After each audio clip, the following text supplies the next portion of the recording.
사순 제2주간 목요일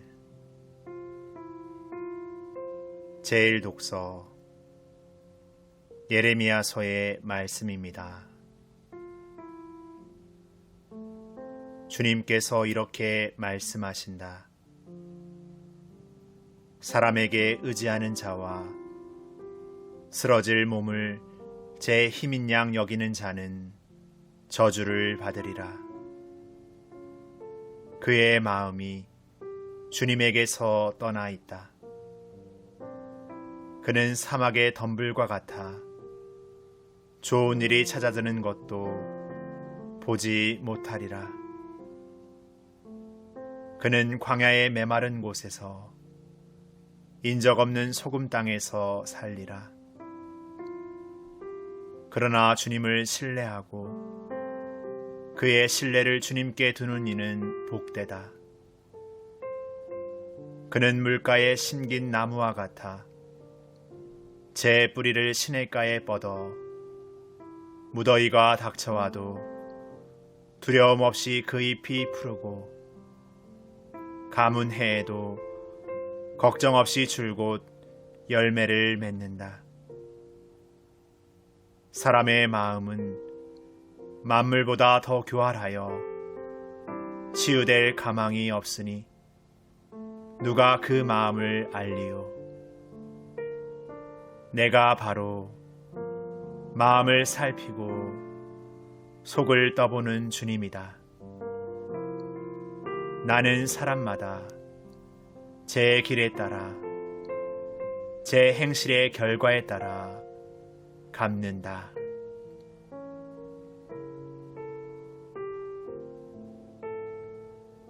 주님의 말씀입니다. 주님께서 여러분과 함께 루카가 전한 거룩한 복음입니다. 그때 예수님께서 바리사이들에게 말씀하셨다. 어떤 부자가 있었는데 그는 자주 쇠곡과 고운 아마포 옷을 입고 날마다 즐겁고 호화롭게 살았다.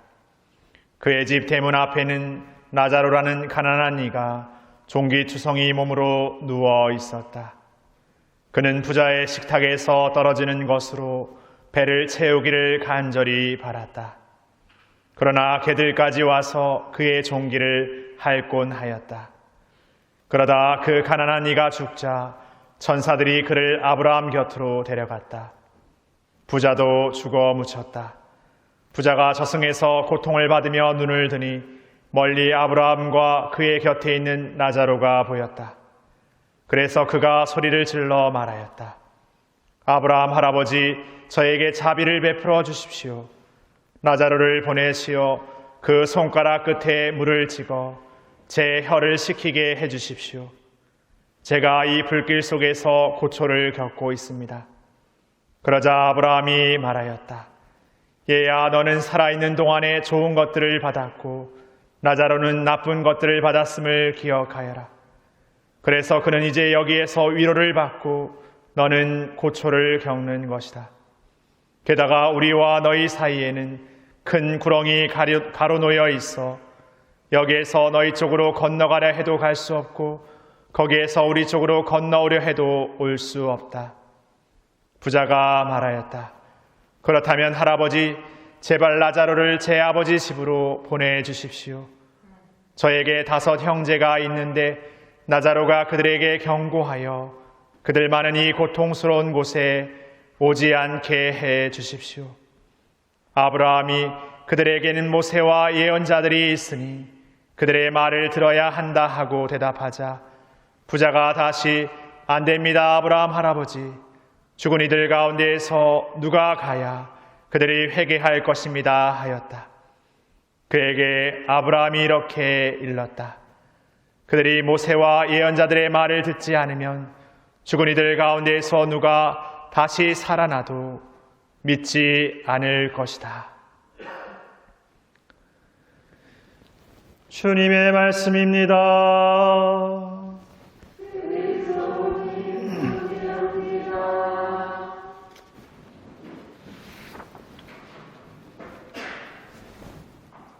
참 예수님, 오늘 복음의 부자와 나자로라는 두 인물이 등장합니다. 부자는 부자이고 나자로는 이렇게 부자가 아닙니다. 이렇게 부자냐 부자가 아니냐를 놓고 생각해 보면 여기 계신 분들은 부자이십니까? 부자가 아니십니까? 나를 부자라고 이렇게 말하는 것은 마음의 부자, 이런 거는 쉽게 부자라고 말하지만 물질적으로 나는 부자다라고 이렇게 말하기에는 부자이면서도 약간 계면적고 뭔가 어느 정도 돼야 부자인지 감을 잡을 수가 없습니다. 그러면서 세상에서 살면서 우리는 이렇게 부자가 되고 싶다는 생각을 합니다. 그런데 우리는 부자가 되고 싶은 생각, 그리고 내가 부자가 아니라는 생각, 그 생각 어디 한편에 서 있으면서 나의 삶에 있어서 나는 뭔가를 더 이렇게 모으려는, 뭔가를 이렇게 가지려는 그런 삶에 더 열을 올리고 있는지, 아니면 나에게 있는 것을 그래도 조금 이렇게 나누려는 어떤 삶에 더 마음을 두고 있는지 한번 생각해 봤으면 좋을 것 같습니다. 오늘 부자와 나자로의 그 현 상태, 그냥 현 삶의 상태를 보면 부자는 자주색옷과 고운 아마포옷을 입고 날마다 호화롭게 살았고, 나자로는 그의 집 앞에서 종기투성이 몸으로 이렇게 누워있는 삶의 상태입니다. 부자와 나자로라는 어떤 그 삶의 상태 역시도 너무나 극단적이고 서로 뭔가 이렇게 섞일 수 없는, 넘나들 수 없는 이렇게 큰 구렁이 놓여 있습니다. 그러기에 부자의 시선에서는 이 나자로가 그의 집 대문 앞에 있었지만 보이지 않습니다. 다시 말해 부자와 나자로의 거리는 물리적인 거리이기보다는 자기중심적, 우리중심적 거리가 아닐까 싶습니다. 그런데 이들의 상태가 이제 바뀌죠. 죽음을 지나 죽음의 이후의 상태에서 저승에서 고통을 받고 있는 부자의 모습, 불길 속에서 고초를 겪고 있는 부자의 모습, 반면 아브라함 곁에서 위로를 받고 있는 나자로의 모습, 여기에서 자비를 베풀어 달라는 부자의 모습, 이 모습을 보고 있노라면 세상에서 온갖 것을 다 갖고 살았다 하지만 자신도 그 어떤 것도 어찌할 수 없는 그 고통 앞에서 인간의 그 약함이라는 것을 이렇게 생각해 보게 됩니다. 이 죽음 이후의 상태 역시도 이 부자와 나자로 사이에는 건널 수 없는 또 큰 구렁, 뭔가 서로 교차할 수 없는, 만날 수 없는 그런 구렁이 놓여 있습니다. 건너가려 해도 건너갈 수 없고 건너오려 해도 건너올 수 없는. 근데 이 부자와 나자로라는 이 두 인물에 다시 한번 들여다보고 싶은데, 부자는 이름이 없습니다. 근데 나자로는 가난했지만 나자로라는 이름으로 오늘 복음에서 불립니다.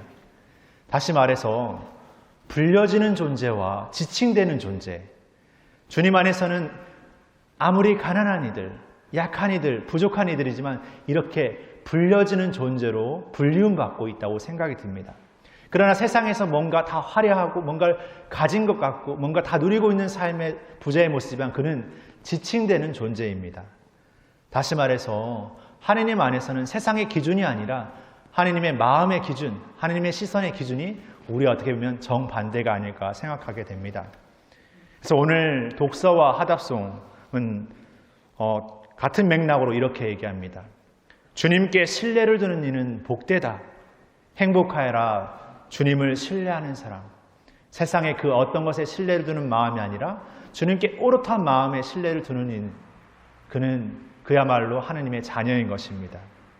오늘 부자는 자신의 어떤 그 고초를 겪는 그 삶 앞에서 자신의 집에 있는 5 형제를 걱정합니다. 자신이 누렸던 어떤 삶에 대한 반성을 통해서 그 형제들에 대한 마음, 가족들에 대한 마음, 그런 연민의 마음이 부자 안에도 있었던 것이죠. 우리가 어제 복음에 들었던 제베데오의 2 아들의 어머니처럼 그 아들을 위하는 마음, 이렇게 가족을 위하는 마음은 뭐 어떤 부자든 아니든 무엇이든 아니든 다 어떻게 보면 자연스러운 우리 인간의 어떤 마음인 것 같습니다. 근데 부자는 아브라함 할아버지에게 이렇게 청합니다. 죽은 이들 가운데 누가 가야 그들이 회개할 것이라고. 그런데 아브라함 할아버지는 모세와 예언자의 말을 듣지 않으면서 죽은 이 중에 누가 가더라도 그들은 회개하지 않을 것이라고 말합니다. 어쩌면 부자는 죽은 이들 가운데 누가 간다라는 어떤 신비, 어떤 기적을 바라는 마음이 여기에 있지 않았을까 싶습니다. 뭔가 대단한 것, 뭔가 특별한 것이 주어져야 그들이 회개할 것이라고 생각했던 것이죠. 그러나 기적, 신비라는 것은 우리의 일상 안에서 다가오고 있습니다. 오늘 우리가 하루의 마음에서 어떤 마음으로 시작하고, 어떤 마음으로 누군가를 대하고, 어떤 마음으로 누군가를 받아들이고 있는지 그 일상에서 이렇게 기적이 시작되는 것이죠. 어제와 다른 또 다른 마음, 기쁨의 마음, 복음의 마음, 사랑의 마음으로 다가갈 때 우리의 일상 그 현장은 새로운 기적과 신비로 넘쳐나게 됩니다. 그러게 오늘 복음 환호성은 우리에게 이렇게 전하고 있습니다. 바르고 착한 마음으로 하느님의 말씀을 간직하여 인내로 열매를 맺는 사람들은 행복하여라. 잠시 묵상하시겠습니다.